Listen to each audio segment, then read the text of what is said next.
القرآن يصنع منك شخصية مختلفة. يستحال أن تعطي القرآن وقتك وجهدك ولا تجد له أثره. يستحال أن تبقى عاداتك السيئة كما هي. يستحال أن لا تجد بركة القرآن على نفسك وخلقك. حتى في الابتلاءات تجد أن التسليم والرضا دأبك وعادتك، والطمأنينة تنزل على قلبك كأنك لم يصبك شيء قط. كل السر في التدبر. جرب أن تقف على تفسير إحدى الآيات وسترى الفرق بين قراءة بتدبر ودون تدبر.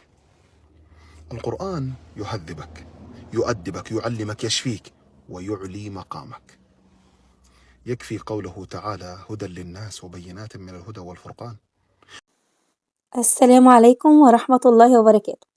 حبيباتي الباحثات عن السعادة، كتير مننا بيحاول يدور على السعادة وعلى مصدرها فين، وكلنا كبشر دايما بنشوف السعادة في الحاجة اللي ناقصانا للأسف. لو في واحدة ناقصها أولاد فشايفة إن هما الأولاد لما يجولها هو ده هيبقى سبب سعادتها، ولو واحدة ناقصها المال شايفة إن المال هو سبب سعادتها لو جالها، وواحدة شايفة البيت الواسع هو سبب المال أو حصول على بيت نفسه هو اللي هيخليها سعيدة. كتير قوي أسباب السعادة كلنا بنشوفها بتبقى متفاوتة من شخص للتاني عامة، ومربطها والحوار كله والدايرة بتدور حوالين حاجة واحدة بس، الحاجة اللي ناقصة الإنسان هو اللي شايف مصدر السعادة فيها. لقد خلقنا الإنسان في كبد، ليكن شعارك: سعادتي في إيماني وإيماني في قلبي، وقلبي لا سلطان عليه إلا الله. هو ده مربط السعادة، وهي دي السعادة الحقيقية فعلا، ولا في مال ولا في أولاد ولا في بيت ولا في أي حاجة من الحاجات اللي بتدور في دماغنا دي. فعلا السعادة في الإيمان الحقيقي. بنفضل نلف وندور يمين وشمال ومش عارفين إن السعادة فعلا بتكون في الطاعة في القرب من الله عز وجل. طيب انتي يعني واحدة بتدوري على السعادة، حاولتي توصلي ليها بكل الطرق بس في قسوة في قلبك فعلا، بتحاولي تلتزمي وشايفة الدنيا واخداكي قوي. ايه اللي ممكن يطلعني من الحالة دي وايه اللي ممكن يخليني أزهد شوية في الدنيا؟ أولا ادعي كتير: اللهم لا تجعل الدنيا أكبر همنا ولا مبلغ علمنا ولا إلى النار مصيرنا. هموم الدنيا لما بتستولى علينا وبتتملكنا بنحس إن احنا فعلا مش شايفين قدامنا غير كل حاجة سيئة، مش شايفين الحلو اللي قدامنا علشان نحمد ربنا عليه. كل حاجة ناقصانا هي بس سبب تعاستنا، وشايفين إن احنا ولا طايلين حاجة من الدنيا، مع إن غيرك لو بص للعيشة اللي انت عايشاها في أي وضع انت فيه يتمناه ويتمنى نصها كمان. ولكن هي دي شغلة الشيطان، نعوذ بالله من الشيطان الرجيم، اللي دايما يخلينا مش راضين وساخطين على عيشتنا. اللهم إنا نعوذ بك من أن يحل بنا سخطك أو ينزل علينا عقابك، لك العتبى حتى ترضى، ولا حول ولا قوة إلا بالله. دلوقتي حبايبي هنيجي للحاجة اللي هتصحي قلبك فعلا. اتفرجي على الناس المرضى في المستشفيات، اتفرجي، مش لازم تروحي مستشفى لو مش قادرة أو لو الموضوع بعيد عنك، افتحي فيديوهات واتفرجي على الناس المريضة وهي بتتألم، اتفرجي علشان تعرفي نعمة الصحة بس على الأقل، أو نعمة إن انتي بتنامي تغمضي عينيكي لغاية الصبح. نعم كتير قوي لو حسيتي إنها ممكن تروح منك في أي وقت، فعلا هتحمدي ربنا على النعمة اللي انتي فيها أو البلاء اللي انتي شايفاه بلاء عظيم مهما كان حجمه هترضي بيه وهتعيشي.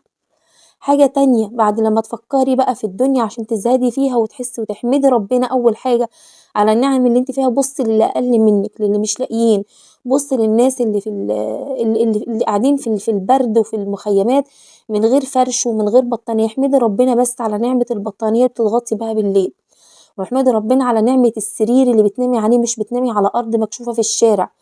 ممكن تقولي يا أم علياء الناس طبقات وربنا خلق الناس درجات، وده حاجة ربنا مديهالي. ماشي، هي حاجة ربنا مديهالك بس انت نسيتي تحمدي ربنا عليها وتشكريه، نسيتي انك تبصي للنعمة دي علشان ترضي بيها وترضي بأي ابتلاء عندك تاني وترضي بيه وتحمدي ربنا في السراء وفي الضراء. لازم الحاجات الإنسان مطالب إن هو يبص للي أقل منه عشان يحمد ربنا على اللي في إيديه، مطالب إن هو يفوق قلبه القاسي ده إنه يبص للمرضى في المستشفيات على عشان يحس بنعمة الرضا ونعمة السكينة ونعمة الأمان ونعمة إنك بتنامي في بيتك مش في مستشفى. طيب دلوقتي يا أم علاء عايزة حاجة تاني تفوقني، أنا الموضوع ده ممكن يكون رحت كتير ورحت دار أيتام ورحت مستشفيات بس الحاجة دي معادش بتفوقني. هقولك على حاجة وحاجة مهمة جدا بتفوق أي حد مهما كان، مهما كان في حالة غفلة هتفوقي. افتكري الصراط، افتكري عذاب القبر، افتكري أهوال يوم القيامة. الحاجات دي لما تفتكريها تحسي الدنيا قصادها ولا حاجة.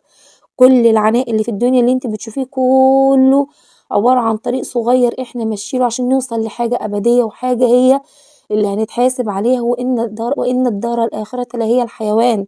الحياة في الدار الآخرة مش في الحياة الدنيا. الحياة الدنيا حتى هنا جاءت بلفظ المفرد الحياة، حياة واحدة ولا لها لازمة. لكن الحيوان جمع الحياة الحقيقية هي فعلا في الدار الآخرة. فاحنا يا بنات هنا في ابتلاءات، وبنواجه فعلا امتحانات. احنا في لجنة الامتحان مهما طالت ليها وقت، والجرس بيرن، ولما الجرس بيرن بنسلم الورقة وبنروح نستنى النتيجة. على فكرة الامتحان اللي في الدنيا المعقود ده صورة مصغرة تقريبا للدنيا عامة. الدنيا بشبهها لك بلجنة الامتحان، والورقة اللي بتكتبي فيها هي أعمالك وهي الصحيفة. ولما تتسلمي الورقة، لا هي دي الصحيفة بتاعتك اللي هتعرض يوم القيامة، وهتجيلك النتيجة جنة أو نار، عفو ومغفرة أو خذلان. شوفي صلاتك، راجعي أذكارك، راجعي صيامك، راجعي علاقتك مع الناس، راجعي الغيبة والنميمة، راجعي الكذب، راجعي أكل أموال الناس بالباطل.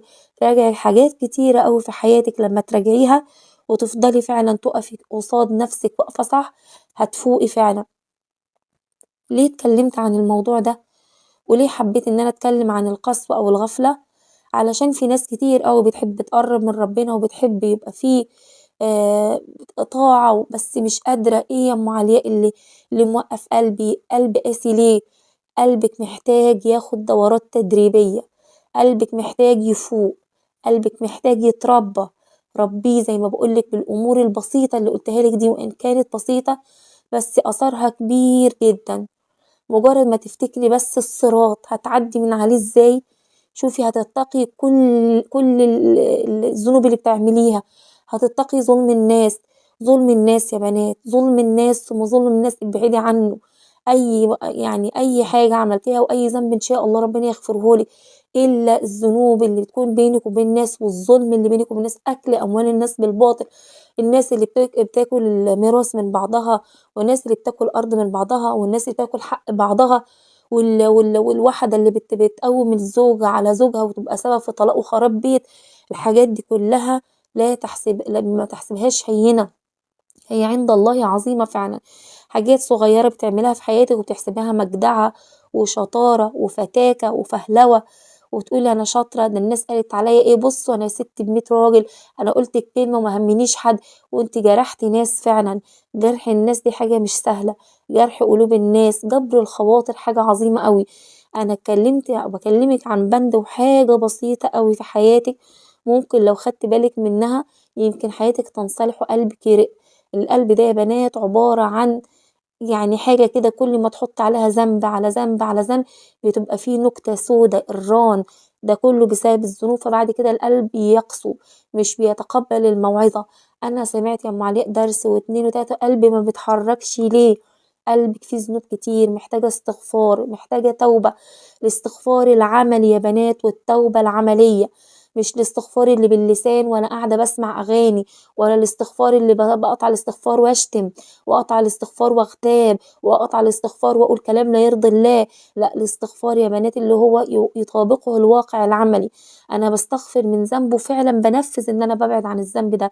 التوبة مش مجرد استغفر الله واتوب اليه وخلاص، لا انا بقلع عن الذنب واقعد افتش عن الذنوب والمعاصي في حياتي اللي انا بعملها، واقعد انتقي النهارده ان شاء الله الاسبوع ده الذنب ده انا هبعد عنه، واحاول ادرب نفسي ان انا الحاجه دي ما عدتش اعملها تاني. اقعدي دربي نفسك، خليكي كده في طاعة دائمة، اللي هي مجاهدة النفس. جهاد النفس ده من أعظم أنواع الطاعات. وفعلا الله عز وجل يقول والذين جاهدوا فينا لنهدينهم سبلنا.